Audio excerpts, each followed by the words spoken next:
This is Rural Roots Canada. I'm Craig Lester, getting to the stem and meat of agriculture. It's day one of the Working Cow Horse down at the Calgary Stampede, one of the biggest stages in the world for working cow horse.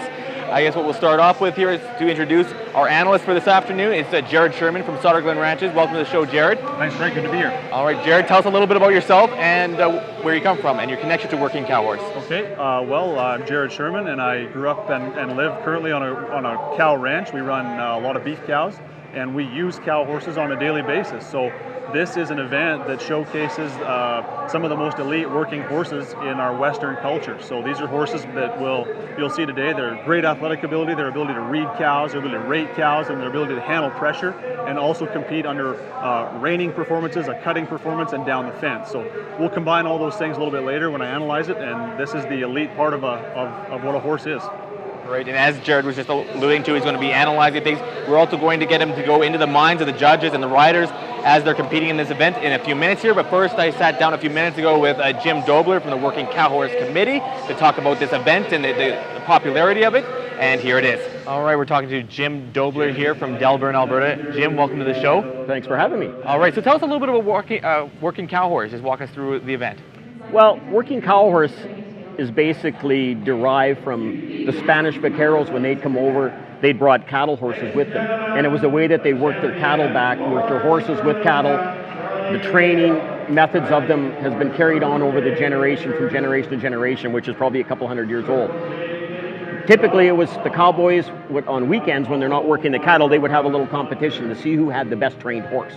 From that has spurred cutting, cow horse, and reining events have all spurred come off of that initial. So typically our Working Cow Horse involves 3 events. We work cattle out of a herd.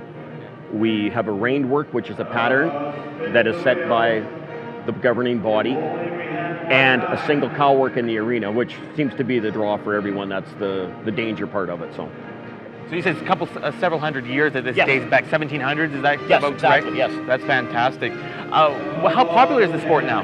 The sport is very popular. It keeps growing. The only issue we have with the Working Cow Horse event is that because of the danger of the fence work, it kind of eliminates the amount of competitors that are willing to get into it. It's a little more on the danger side than the cutting event and the reining event for sure. So otherwise, the growth would be exponential probably if it wasn't for the little bit of the fear factor in that. So, right. But it'll also bring some of the competitors. So, right. And where are those competitors from? Competitors that would be in Calgary will be from all over Western Canada. I think they're here from Saskatchewan, BC, that I know of for sure, in Alberta. So sometimes they do come out of the Northwest states also. So. And what's the circuit like for people who compete in the event?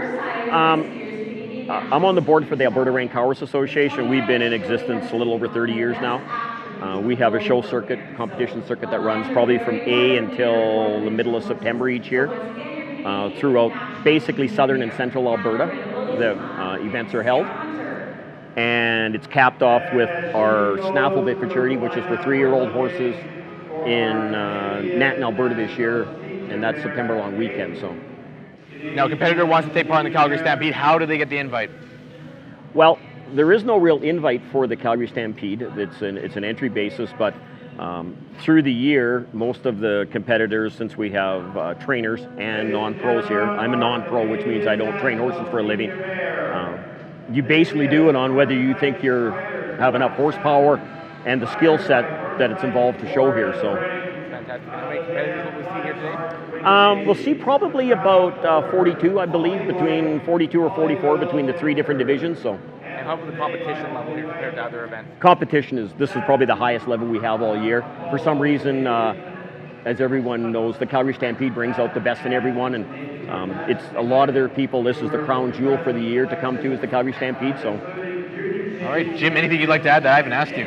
No, if anybody would like to come down and have a watch, that'd be great. We're trying to promote the athleticism and the training, put on a lot of these horses that are been in training probably for, on the upwards of 5, 6, 8 years now. All our equipment we use basically dates back also to the Spanish, to the 1700s. You'll notice a lot of silver bits, and the reins and the breast collars that we use all have a heritage back to that. So we'd welcome anyone to come down, and if you have questions, if you'd like to, you can go to the Alberta Rein Cow Horse website, drop us a line. We could love to have you out. So.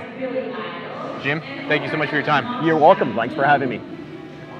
All right, Jared, so I guess what we'll start off is put the viewers in the minds of the judges. What are they looking for? Okay, so what a cow horse consists of, we'll break it down into 3 things quickly, is these horses are going to come in and they're going to do 3 things. They're going to start with a reining pattern. That's going to involve some rundowns, some stops, some turnarounds or spins, lead changes, fast and slow circles. Then they're going to ask for a cow. They're going to box that cow on one end of the arena. That shows the level of control that horse has on that cow. Once the rider is then confident that they've got control of that cow, they're going to take it down the fence, or what we call going down the wall. That's where it speeds up and gets really exciting. So those horses then will show lots of rate and run. They'll run that cow down the wall to one of those markers, and they'll turn that cow into the wall, and then they'll run it back and turn it the other way. Then they circle the cow up. How about penalties? There's lots of penalties that can be handed out. So all these riders start with a score, and penalties are deducted from there or added from there, or points are given from there. So there's lots of penalties to be kind of dished out today, and those start right off the bat from lead changes, turnaround, stops, all those things.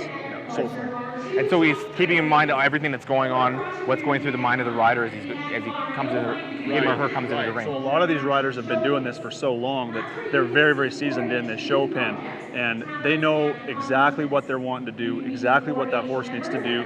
They're keeping in mind every drill they're trying to do as they run around that arena. So whether it's circles, fast, slow, whether it's lead changes, they're trying to make this as perfect as they can and as smooth as they can, because that's the trick here, is smooth. When things look smooth, they look easy. Excellent. So there's been some great highlights, so let's get to the highlights right now, and we're covering the open bridle class. All right, let's get right to it here. Jared, you've picked out a couple here. We start off with Suzanne Schall from Calgary, Alberta here. She was on Genuine Brown Cat. What did you find interesting about her ride?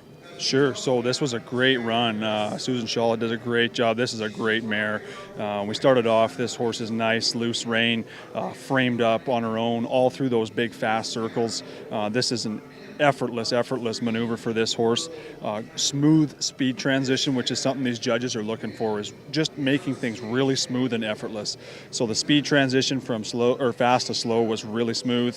The lead changes were flawless. She had a great transition from slow to fast circles once she made those lead changes.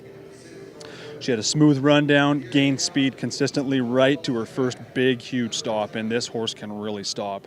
Then into the right turnaround, really steppy turnaround. Not a really fast turnaround, but her cadence was good, and she reached and stepped really nice. That's going to be a +1/2 to a +1 turnaround. Down to the other end of the arena, big, huge stop again. Nice left turnaround, no different than the other one, +1/2 to +1. Into the center, she's traveling so smooth. She hits her stop hard, and she travels with her front end. So really an effortless run for this, reining run for this mare. Onto the cow work. This was a bit of a slow, dull cow. So they called her a new cow, which was a good call. So nice control. This mare is very, very cowy. Had no trouble boxing this cow and looked like she was in total control through the whole thing. Down the fence, her first turn, just buried this horse's hocks in the ground when that cow stopped. Comes around nice. Hits her second turn the same way. This mare's in total control. Circles up both ways, right, then left. And I mean, what an effortless run, and she's rewarded for it because she's leading the thing right now. Number 2, Vance Caglia from High River, Alberta, Reminiscing the Chicks. Really smooth run by Vance. This horse steps in with a lot of presence. Different than the last run. So Susan had this mare of hers on a loose rein. Vance has this horse bridled up throughout the circles. Really a pretty look. This is something that is aesthetically pleasing and the judges look for. So this horse is soft, bridled up, framed up, great speed. Really big fast circles, which shows the control that he has on this big horse. Lead changes are flawless. Vance's reining run is tremendous. He's got great lead changes. Hits his first big stop, which is a nice stop, probably a +1/2 on the stop. Great steppy turnaround to the right, back down to the other end, huge stop. One of the things I really liked about Vance's backup, when he hit the middle, hit a big stop, all 4 feet of this horse are picked up high and steppy backing up. He's cued right in. The cow work, boy, this horse has tremendous speed. So this is a hard running cow, and he's got all the speed in the world. He just blows by it, hits a big turn, comes back, hits another big turn, and talk about a set of circles. This cow's running hard, and he just He steps wherever he needs to put this horse, and the horse does it willingly. No gaping mouth, no pulling on the reins. This horse knows his job and does it well. Great. And for number 3 here, we go to Millerville, Alberta, John Swells on Smart Marina. Yeah, Smart Marina, what a veteran mare in this sport. She comes in, same thing as the last horse, bridled up through those circles. One thing I'd like to emphasize on John's run with Smart Marina, how straight she is through those circles. She's just arced a titch just in on each direction she's traveling, but she maintains this great framed up straight presence throughout the whole thing. She's soft, balanced, lead changes, huge stops. This mare can really plant, and she does it with a big rundown. So a great reining run by Smart Marina. Onto the cow work. This horse is really cowy. The boxing was great, good control on this cow. The first turn was huge to the left. Man, can this horse turn, and she is cowy. She doesn't waste any time getting back to the cow. Hits her second turn, circles up really nice, and this is flawless. And that's one of the things, that's why he's rewarded with such a high score, is these judges saw the degree of difficulty, but it was so smooth.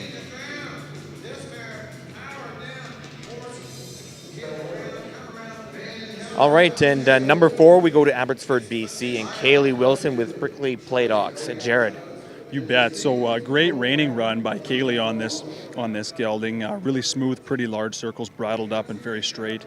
Really smooth speed transition. I thought the first lead change was good. It's probably not a plus or a minus. I know this gelding kind of swished his tail and didn't look really smooth. He got through the lead change just fine, but it's probably not going to gain him or lose him any points. The second lead change was really nice, probably a plus half. Big first stop. Right turnaround was a little rougher. This horse hops in his front end a little bit, and that's caused mostly by a little too much speed. So this horse was kind of pushed in his turnaround and hopped a little bit through that right turnaround, and that might have cost him some points. The left turn was much more free. The horse was willing, steppy, and at a lot greater cadence. So that was probably a plus half and might have brought him back to a level score on his turnarounds. The backup here wasn't as free. We like to see these horses steppy, pick themselves up, and really move back off that bridle free and willing. And this horse hung up a little bit, didn't look like he wanted to back as free. He was a little more stiff. The cow work, really good boxing. This horse is cowy. He boxed this cow nice, had lots of control. Leaving the corner going down the first fence turn, it looked like Keeley was having a little trouble rating this cow, and it showed up on the first turn. He hit that turn, and that horse was behind, and he had to smack that horse a little bit to get him back up there, and he had to catch that cow. And then that set him up for a little bit of a rough second turn where that horse hung with the bridle, and you can see that on the second turn where he goes to pull that horse back to the cow, and that horse actually looks off and maybe isn't quite connected to that cow. So aesthetically, he's not gaining a lot of points here. Circled the cow nice, got finished the run pretty clean, but it's not going to be a really great cow work score.